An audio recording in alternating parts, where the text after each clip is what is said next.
We have to wind the clock back all the way to 2003 for the start of this fascinating journey of, let's be honest, failure. But back then, the world islands were a totally different story. The designers were full of optimism, and the rest of the planet was obsessing over this beacon of ingenuity.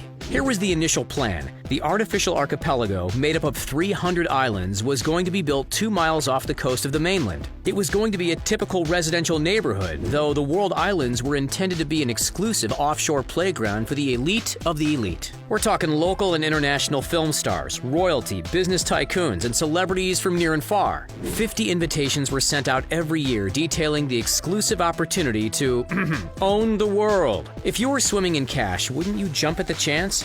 And if celebrities weren't buying, they were being dragged into the advertising. Richard Branson posed for photos on Little Britain in a Union Jack suit, while rumors swirled that Brad Pitt and Angelina Jolie had purchased Ethiopia, in line with the birthplace of their first adopted child, Zahara. The smaller islands were being advertised for $15 million, all the way up to $50 million for the larger ones. Not cheap, by the way. Why such high prices for empty islands? It's because a lot of work went into their construction. Clearly, these weren't naturally formed structures. These world-shaped islands were man-made, and building them up from scratch was a mighty ordeal. All up, a whopping 321 million cubic meters of sand needed to be brought in.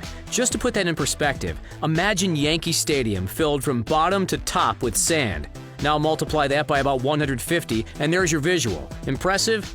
Right? That doesn't even include the 34 billion tons of large rocks either. The sand was distributed across 300 islands over the course of 5 years, with one for almost every country in the world, ranging in size from 5 to 20 acres, and with up to 330 feet of water separating each island. The total area encompassed just over 20 square miles of land. Okay, let's talk about money. Ready for this? All things considered, this wasted project cost the city of Dubai a tear-jerking $14 billion.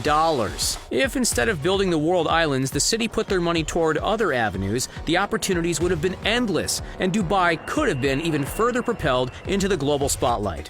But no. For $14 billion, Dubai could have built another 9 identical copies of the world's tallest building, the Burj Khalifa. For $14 billion, Dubai could have constructed 225 replicas of the Dubai frame, almost enough to create a circumference around the entire city. For $14 billion, Dubai could have constructed another 13 versions of the Burj Al Arab, the world's only 7-star hotel. Perhaps most importantly, for $14 billion, Dubai could have created a second version of the Palm Jumeirah, a revolutionary man-made archipelago that was already proven to be astoundingly successful. Yet, despite all these imaginative and realistic possibilities, they took the wrong option, opting to build the world islands, which have sat mostly abandoned since their inception, slowly falling victim to the ocean. The empty islands aren't a failure solely because of the unwise allocation of the city's cash. While initially an amazing visual spectacle that truly deserved to be on a postcard, the aesthetic of the world islands is now, well, kind of sad, really. See for yourself. The hope was for the world island to resemble a bird's-eye view of a world map.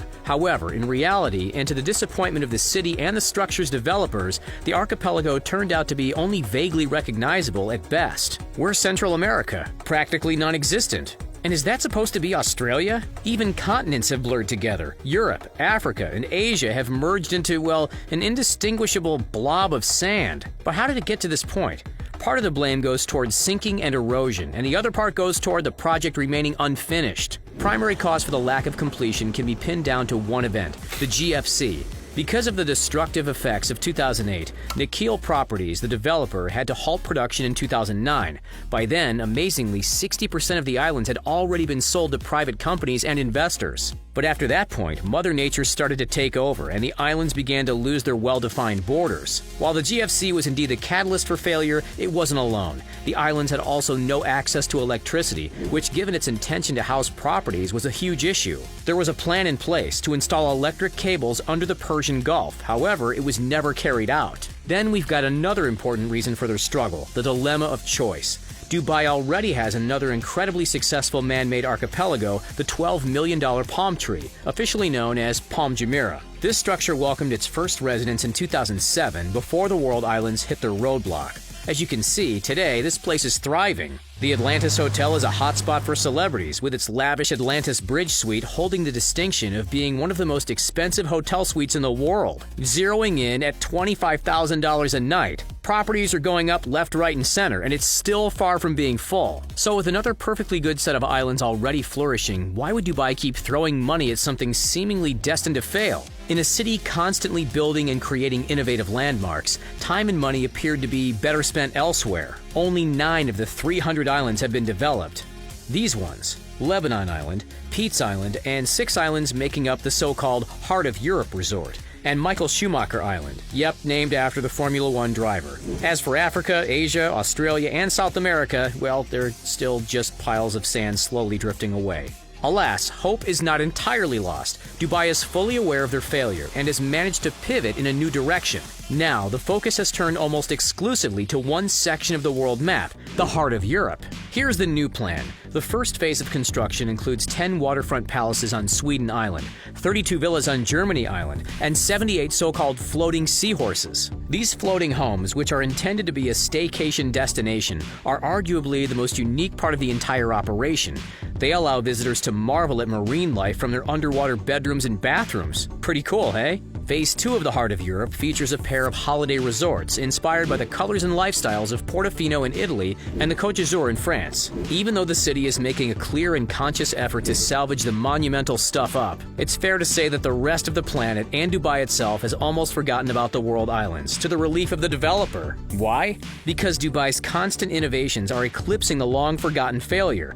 These days, the first thing that comes to mind is the Burj Khalifa. In a few years, that too could change, with a number of revolutionary projects already underway. Before too long, we'll see Dubai unveil the world's first dynamic tower, a $1.2 billion fully rotating skyscraper that will soar 80 stories and nearly 1,400 feet into the air.